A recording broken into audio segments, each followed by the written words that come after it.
요한계시록 강해 제1강 제목 조용기 목사는 살아있다 라는 제목으로 하나님 말씀 증거하도록 하시겠습니다. 하나님은 영이시니 예배하는 자가 영과 진리로 예배할지니라. 아멘. 다같이 오늘 본문 말씀 요한계시록 1장 1절로 3절 봉독하도록 하시겠습니다. 시작. 예수 그리스도 계시라. 이는 하나님이 그에게 주사 반드시 속히 일어날 일들을 그 종들에게 보이시려고 그 천사를 그 종 요한에게 보내어 알게 하신 것이라. 요한은 하나님의 말씀과 예수 그리스도의 증거 곧 자기가 본 것을 다 증언하였느니라. 이 예언의 말씀을 읽는 자와 듣는 자와 그 가운데에 기록한 것을 지키는 자는 복이 있나니 때가 가까움이라. 아멘. 다 같이 사도신경으로 신앙 고백 하시겠습니다. 시작. 나는 전능하신 아버지 하나님 천지의 창조주를 믿습니다.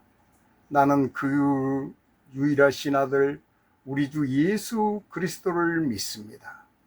그는 성령으로 잉태되어 동정녀 마리아에게서 나시고 본디오 빌라도에게 고난을 받아 십자가에 못 박혀 죽으시고 장사된 지 사흘 만에 죽은 자 가운데서 다시 살아나셨으며 하늘에 오르시어 전능하신 아버지 하나님 우편에 앉아 계시다가 거기로부터 살아있는 자와 죽은 자를 심판하러 오십니다.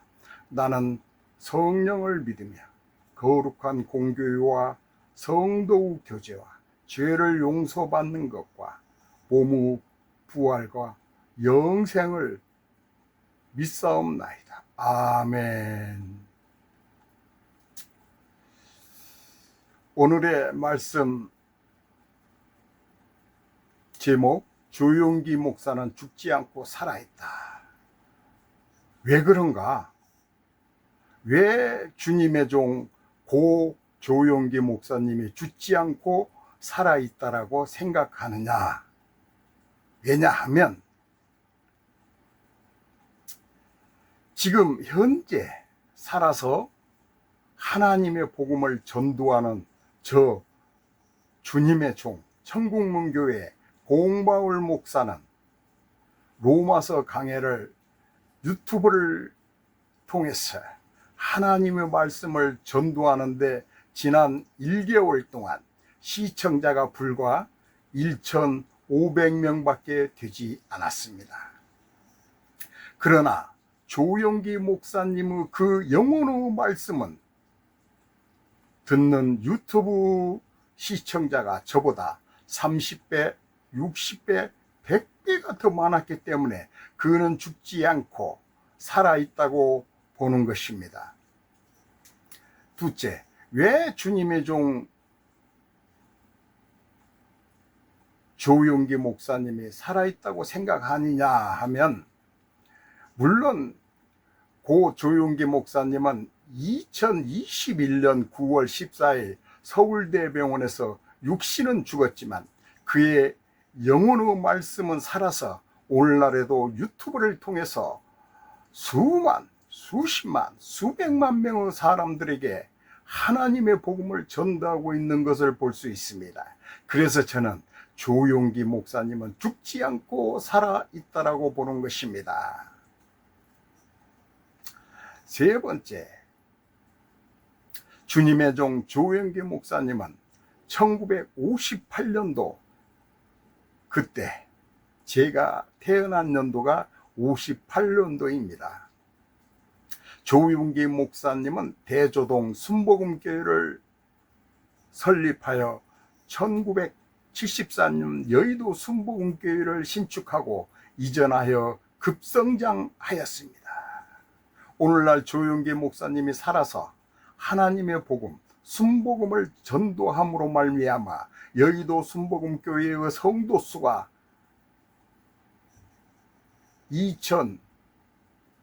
2024년 드디어 100만 명이 넘었다고 합니다. 그러하니 어찌 조용기 목사님이 소천하셨다라고 할 수가 있겠습니까? 분명 조용기 목사님은 지금도 살아서 하나님의 복음, 순복음을 유튜브를 통해서 세상 끝, 땅 끝까지 순복음을 전하고 있음을 믿습니다.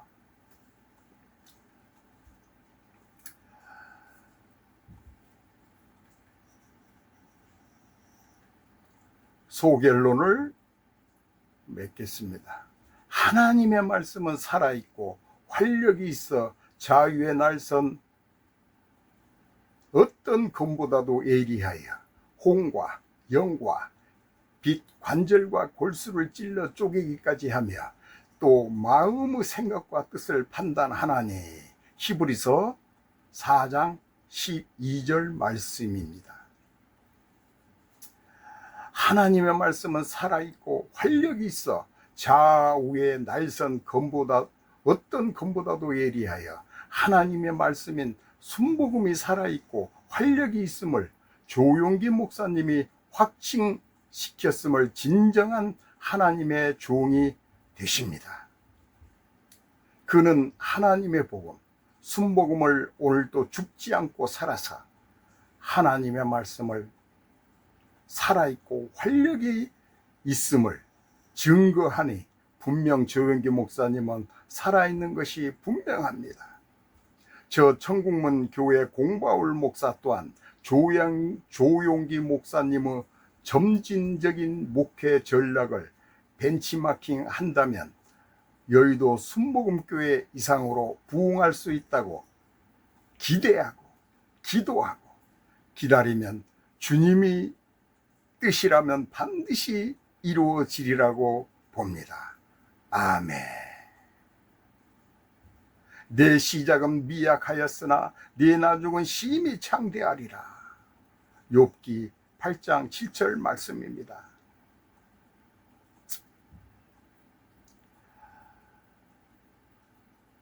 (7월 4일) 미국 제46대 대통령 바이든이 다음과 같이 말씀합니다. 주님이 관두라면 관두겠습니다.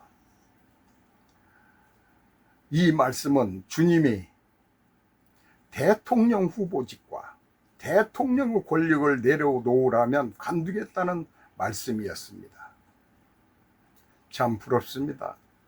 우리나라도 이런 신실한 하나님의 종 대통령이 나왔으면 좋겠다는 생각이 듭니다. 우리의 생명과 높은 관직과 왕의 권력은 주신 이도 여호와시요 거두신 이도 여호와시오니 여호와의 이름이 찬송을 받으실지어다. 아멘. 욥기 1장 22절이었습니다. 하나님은 영이시니 예배하는 자가 영과 진리로 예배할지니라. 아멘. 요한계시록 1장 1절 오늘 본문 말씀 예수 그리스도 계시라. 이는 하나님이 그에게 주사 반드시 속히 일어날 일들을 그 종들에게 보이시려고 그 천사를 그 종 요한에게 보내어 알게 하신 것이라. 아멘. 오늘 본문 말씀 요한계시록 1장 1절 말씀입니다. 서두에 예수 그리스도 계시라고 말씀을 선포합니다. 여기서 계시는 본래 하나님의 말씀은 비밀인데 예수 그리스도를 통해서 계시하겠다는 말씀입니다. 즉 감춰져 있던 것, 비밀인 것, 꽉 아물고 있던 말씀을 하나님이 예수 그리스도를 통해서 펼쳐 보이겠다는 것입니다. 계시하겠다는 것입니다. 즉 계시란 학교, 교회, 회사, 동사무소, 서울시청, 청와대 게시판에 계시하겠다는 말씀인 것과 같은 의미인 것입니다. 하나님의 말씀을 요한이 예수 그리스도가 보낸 천사들을 통해서 세상에 계시하겠다는 것입니다. 오늘날에는 인터넷, SNS, 스마트폰, 메시지 또는 카카오 등등을 통해서 메시지로 계시하는 것을 볼 수가 있습니다. 다음, 이는 하나님이 그에게 주사 반드시 속히 일어날 일들을 그 종들에게 보이시려고.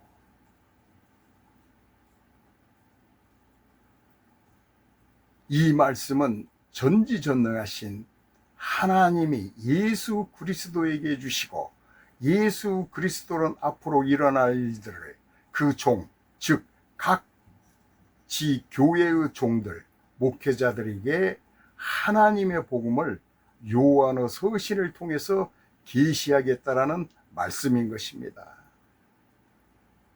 오늘날 저와 여러분에게 계시하신 것으로 보면은 틀리지 않습니다.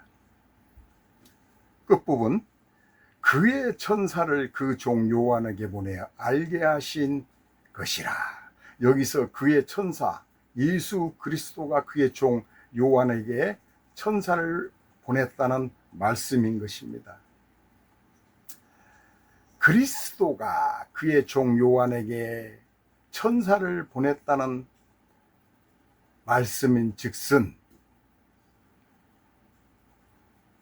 이 시대에는 천사보다 성령이 임했다라고 각 교회에서 말씀하는데, 여기서 천사와 성령님이 어떻게 다른가 짚고 넘어가도록 하겠습니다.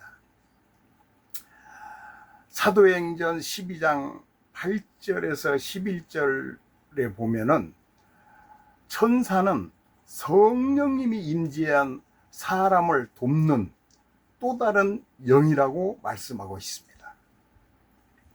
사도행전 12장을 1세기 당시 유대 땅을 통치하고 있던 헤롯 왕이 예수 그리스도의 종들을 수없이 처형합니다.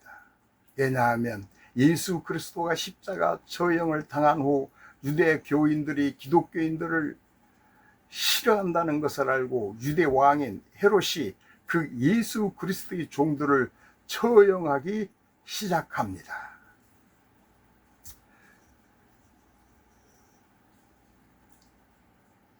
헤롯 왕이 누구냐? 헤롯 왕은 로마 제국 시대에 유대 지방에 분봉된 왕, 즉 로마 제국이 유대를 간접 지배 식민지화하기 위해 유대의 왕으로 임명한 자입니다. 제가 볼 때에는 이 헤롯 왕이 로마 황제에게 잘 보이기 위해서 기독교인들을 박해했던 것으로 보입니다. 사도행전 12장 8절에서 11절 제가 봉독하도록 하겠습니다. 천사가 8절 천사가 이르되 띠를 띠고 신을 신으라 하거늘 베드로가 그대로 하니 천사가 또 이르되 겉옷을 입고 따라오라 한데 베드로가 나와서 따라갈새 천사가 하는 것이 생시인 줄 알지 못하고 환상을 보는가 하니라. 10절 이에 첫째와 둘째 파수를 지나 시내로 통한 쇠문에 이르니 문이 저절로 열리는지라 나와서 한 거리를 지나매 천사가 곧 떠나더라. 11절 이에 베드로가 정신이 들어 이르되 내가 이제야 참으로 주께서 그의 천사를 보내어 나를 헤로스 손과 유대 백성의 모든 기대에서 벗어나게 하신 줄 알겠노라. 아멘. 이 말씀은 베드로가 로마에서 말씀을 전하다가 잡혀 들어갑니다. 그래서 교도소에 들어가 있는데 천사가 나타나서 그 베드로를 구출하는 그런 말씀인 것입니다. 그러니까 성령이 임재한 베드로에게 천사가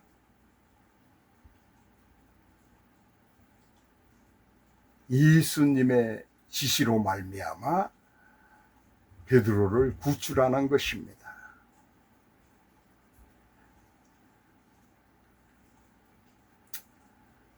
베드로 그 행전 외경에 보면은 이런 말씀이 있습니다.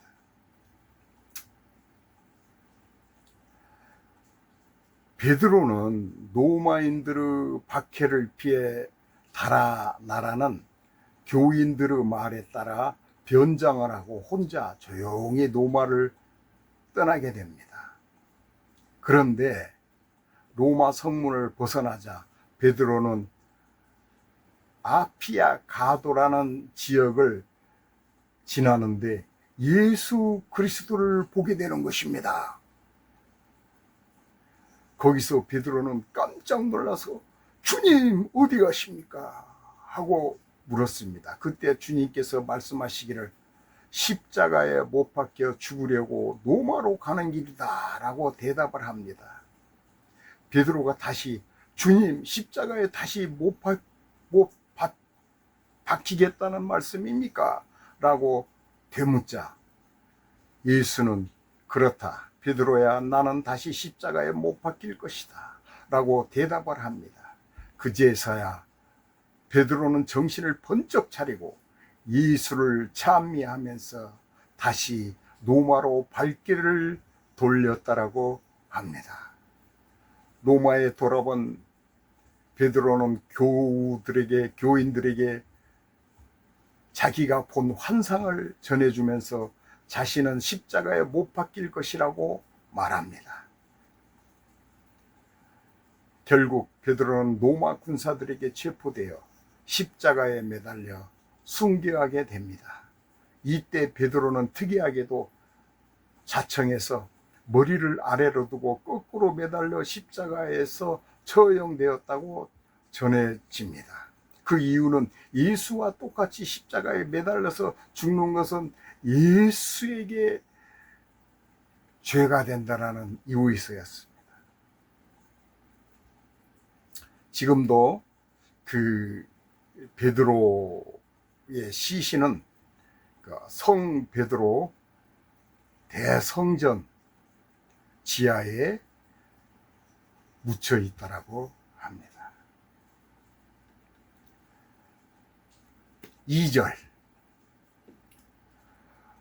요한은 하나님의 말씀과 예수 그리스도의 증거 곧 자기가 본 것을 다 증언하였느니라.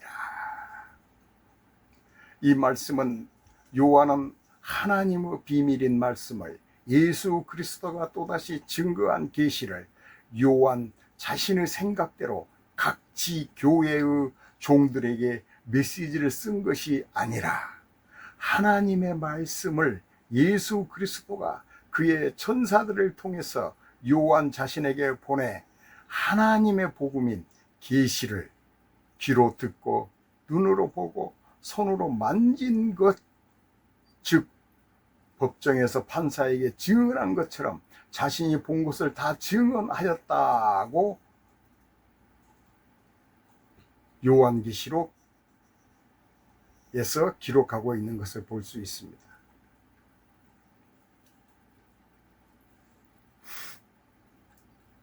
3절, 이 예언의 말씀을 읽는 자와 듣는 자와 그 가운데에 기록한 것을 지키는 자는 복이 있나니 때가 가까이 옴이라. 아멘. 예수 그리스도의 종 사도 요한은 하나님의 복음인 성경을 읽는 자와 듣는 자들 그리고 지키는 자들에게 복이 있다라고 역설합니다. 주후 1세기에는 글을 읽을 수 있는 사람들이 반모섬뿐만 아니라 세상 어디나 소수에 그쳤으므로 교회를 대표해서 목회자가 성경의 말씀을 읽었고 교회의 성도들은 들었다는 말씀인 것입니다. 결론적인 말씀은 하나님의 복음을 지키는 자가 복이 있다고 강조한 후 재차 다시 한번 때가 가까이 옴이라고 역설합니다. 때가 무슨 때요? 때는 예수 그리스도의 재림을 말씀하는 것입니다. 예수 그리스도의 재림이 가까이 왔다라는 것입니다. 때가 가까이 왔다라는 것입니다. 때, 즉 예수 그리스도의 재림이 가까이 왔으니 성경의 말씀인 하나님의 계시를 읽고 듣고 그리고 지키라는 것입니다. 읽고 듣고 지키는 자들과 어린 양의 혼인잔치에 초대된 자들, 첫째 부활에 참여하는 자들과 예언의 말씀을 가감없이 지키는 자는 사랑하는 형제자매 성도 여러분이 되시기를 축원합니다. 아멘. 결론적으로 하나님의 계시라는 말씀은 헬라어로 아포칼립시스로 해석하면은 비밀인 것을 계시하다의 뜻인 것입니다.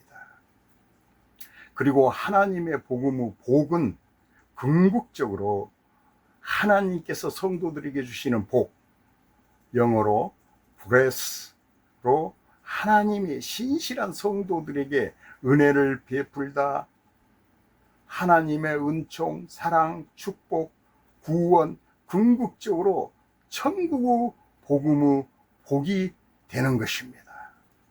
또한 오늘 주신 하나님의 말씀 계시록 1장 1절로 3절 요한 사도가 기록한 본 계시록은 요한 자신의 저작이 아니라 하나님의 비밀인 말씀을 예수 그리스도를 통해서 요한 사도에게 계시하게 요한 사도 자신에게 계시하셨음을 분명하게 밝힘으로써 절대적으로 믿어야만 된다라고 역설하는 것입니다.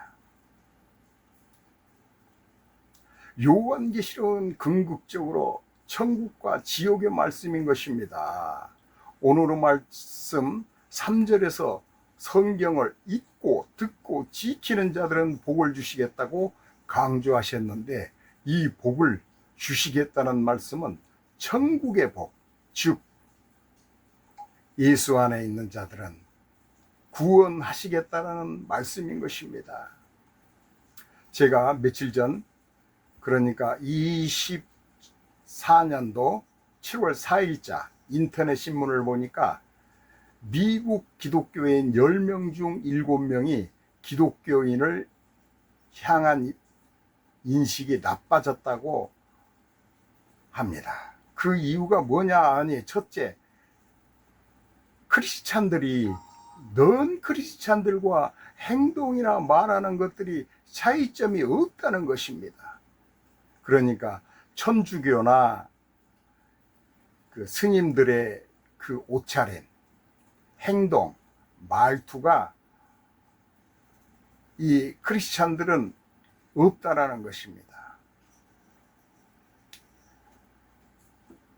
두 번째,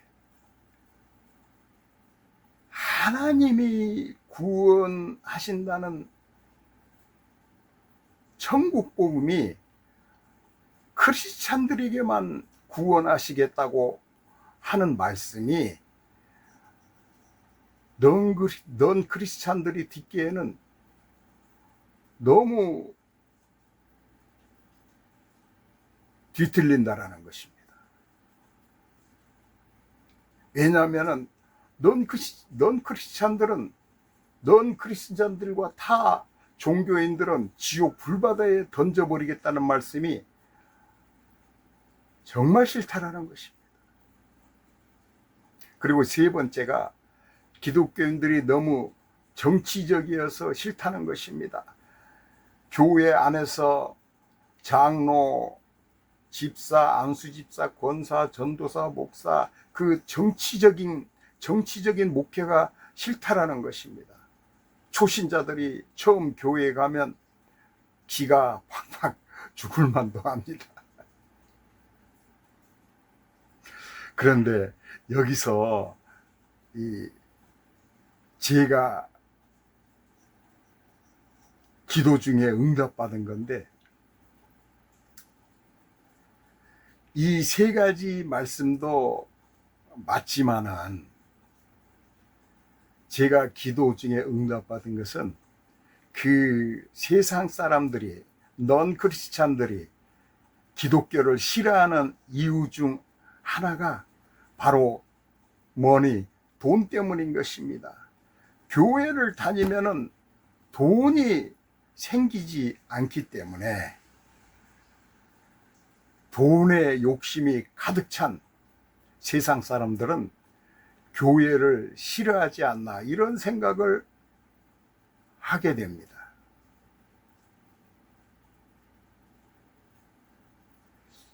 그러니까 돈이 아까워서 교회에 못 다니는 것입니다. 이 미국 기독교인들이 하는 생각과 한국 크리스찬들이 생각하는 것은 다르지 않고 다 같다라고 합니다. 그래서 제가 천국문교회 담임 목사이고 요한계시록 강의 설교자인 제가 예수를 믿지 않고 이미 죽은 자들의 구원의 길이 있다는 것을 보여주려고 합니다. 설교를 하려고 합니다. 지금 하는 것이 아니고 다음 주에 하겠습니다. 여러분들이 기대해 주시기를 바랍니다.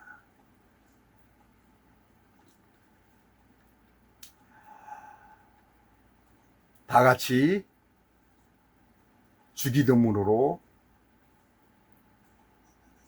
기도하도록 하시겠습니다. 하늘에 계신 우리 아버지, 아버지의 이름을 거룩하게 하시며 아버지의 나라에 오게 하시며 아버지의 뜻이 하늘에서와 같이 땅에서도 이루어지게 하옵소서. 오늘 우리에게 일용할 양식을 주시고 우리가 우리에게 잘못한 사람을 용서하여 준 것 같이 우리 죄를 용서하여 주시고 우리를 시험에 빠지지 않게 하시고 악에서 구하옵소서. 나라와 권능과 영광이 영원히 아버지 하나님께 있사옵나이다. 아멘. 축도하도록 하겠습니다.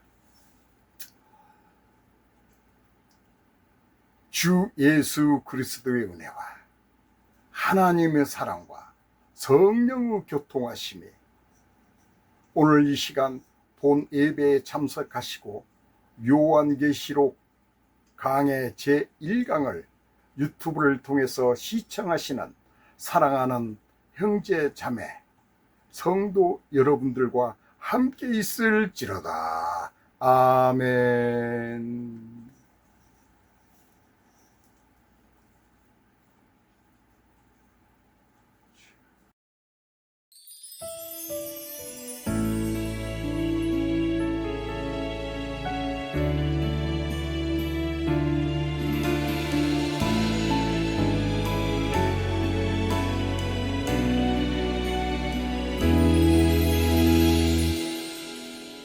하나님에 대한 사람의 의식과 순종, 사랑과 증거를 가질 수 있도록 사람의 상태와 하나님에 대한 태도에 대해 그는 새로운 사역을 펼치셨네. 사람은 그가 주신 연단을 체험해야 하며 그의 심판, 책망과 훈계도 체험해야 하네. 그렇지 않으면 하나님을 절대 알지 못하며 사랑하지 못하고 증거하지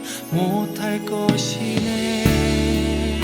사람에 대한 하나님의 연단은 다방면의 효과를 위한 것이라네. 하나님은 기꺼이 진리를 구하는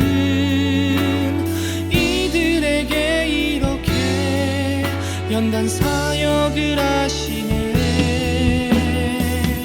그래야 사람의 의지와 사랑의 마음이 하나님께 온전케 되리라. 하나님께 온전케 되리라. 하나님께 온전케 되리라. 오 하나님께 온전케 되리라.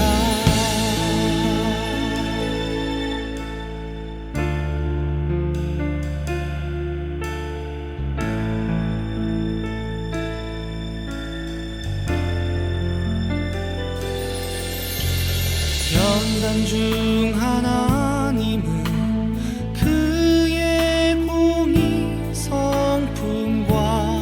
사람에 대한 요구를 공표하시네. 더욱 많이 깨우쳐 주시고 실제 책망과 훈계를 하시네. 사실과 진리의 대조를 통해 사람에게 더 깊은 인식과 진리를 주시고 하나님의 뜻을 더욱 깨닫게 해 그를 향한 진실한 사랑을 갖게 하시네. 사람에 대한 하나님의 연단은 다방면의 효과를 위한 것이라네. 하나님은 기꺼이 진리를 구하는 이들에게 이렇게 연단 사역을 하시네.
온전케 되